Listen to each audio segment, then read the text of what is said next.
He is known for formalizing binomial nomenclature, the modern system of naming organisms. He is recognized as the father of modern taxonomy. His name is Carl Linnaeus. In the quaint countryside of Småland, Sweden, a young boy named Carl Linnaeus was born into a humble family. His father, a curate, instilled in him a love for nature and knowledge from an early age. As Carl grew older, his curiosity about the natural world blossomed, and he embarked on a journey of discovery that would forever change the field of taxonomy. Attending Uppsala University, Carl immersed himself in the study of botany and medicine. He became captivated by the intricate beauty of plants and animals and longed to find a way to classify and understand them. His passion led him to publish the groundbreaking Systema Naturae, which introduced the concept of binomial nomenclature, revolutionizing the way organisms were named.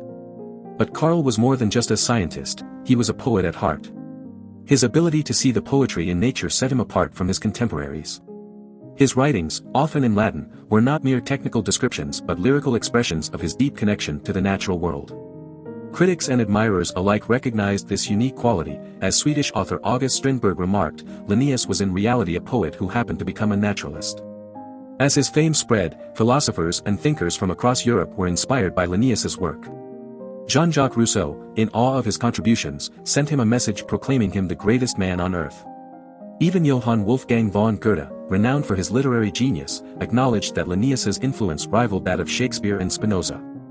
Carl Linnaeus, the father of modern taxonomy, left an indelible mark on the world of science. His ability to merge his scientific observations with his poetic soul created a new way of understanding and appreciating the natural world. Through his work, he not only classified organisms but also revealed the interconnectedness and beauty of life on Earth. Carl Linnaeus, the poet-naturalist, will forever be remembered as a pioneer who united science and art in a harmonious symphony of knowledge.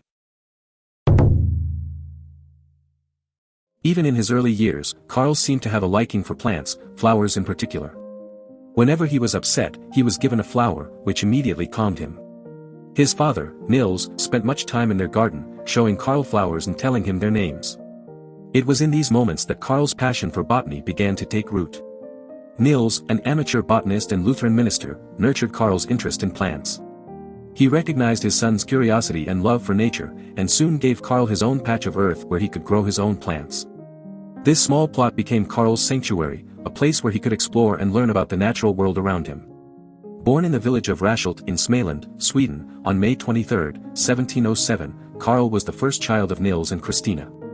The family resided in the rectory of Stenbroholt, where Nils served as the rector. Carl's early experiences in the garden and his father's teachings in Latin laid the foundation for his future endeavors. It was during these formative years that Carl's connection with the natural world deepened. He observed the intricate beauty of flowers, their colors, shapes, and unique characteristics. These observations would later inspire his groundbreaking work in taxonomy and the classification of plants. Carl's upbringing in a rural environment and his early immersion in nature had a profound impact on his philosophy.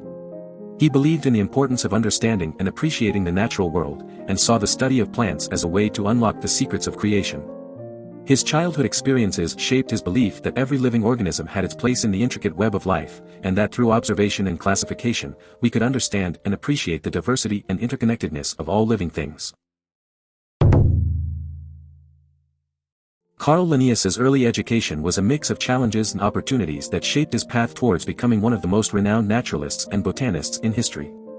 At a young age, his father initiated his education by teaching him basic Latin, religion, and geography. However, when Linnaeus turned 7, his parents decided to hire a tutor named Johann Tellander, who, unfortunately, proved to be more detrimental than helpful to young Linnaeus's talents. In his autobiography, Linnaeus even remarked that Tellander was better calculated to extinguish a child's talents than develop them. Recognizing the need for a change, Linnaeus's father enrolled him in the lower grammar school in Vaxjö in 1717. Despite his lack of enthusiasm for traditional studies, Linnaeus developed a deep passion for botany, often venturing into the countryside in search of plants. His interest caught the attention of his headmaster, Daniel Lannerus, who allowed Linnaeus free rein in his garden, further nurturing his love for botany.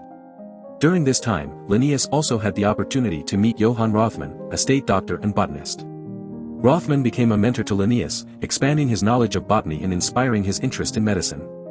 By the age of 17, Linnaeus had already immersed himself in extensive botanical literature, studying works such as Arvid Manson's Rydholm Book of Herbs and Tilland's Flora Aboensis.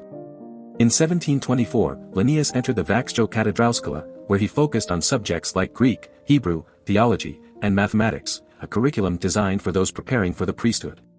However, it was during this time that Linnaeus's father visited the school and received discouraging feedback from many professors who believed his son would never become a scholar. Nevertheless, Rothman had faith in Linnaeus's potential and offered to take him under his wing, teaching him physiology and botany. Linnaeus's father accepted this offer, setting the stage for his future in medicine and botany. Carl Linnaeus, a young and curious student, had always been fascinated by the natural world. However, it was not until he encountered Rothman, a renowned botanist, that his passion for botany truly blossomed.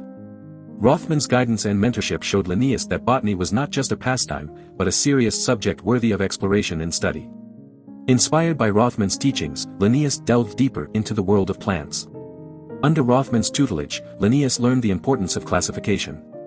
He was introduced to Tournefort's system, a method of categorizing plants based on their similarities and differences. This systematic approach to botany allowed Linnaeus to understand the intricacies of plant life and paved the way for his future contributions to the field. But it was not just Rothman who influenced Linnaeus's journey. Sebastian Valiant, another esteemed botanist, expanded Linnaeus's knowledge by teaching him about the sexual reproduction of plants. This understanding of plant reproduction shed light on the complex mechanisms that drive life and growth in the botanical world. In 1727, at the age of 21, Linnaeus enrolled at Lund University in Skane, Sweden. It was here that he would further nurture his passion for botany. Professor Kilian Stobaeus, a respected natural scientist, offered Linnaeus not only academic support but also lodging and access to his extensive library, filled with books on botany. Stobaeus's generosity provided Linnaeus with the resources necessary to deepen his understanding of plants and their classification. During his time at Lund University, Linnaeus not only immersed himself in his studies but also explored the flora of Skane with like-minded students. Together, they ventured into the natural world, observing and documenting the rich biodiversity that surrounded them. These excursions allowed Linnaeus to put his knowledge into practice and further refine his understanding of botany. Do you want to explore more philosophers? Who do you want to see featured next? Subscribe and leave a comment below to let me know. I'll see you in the next video.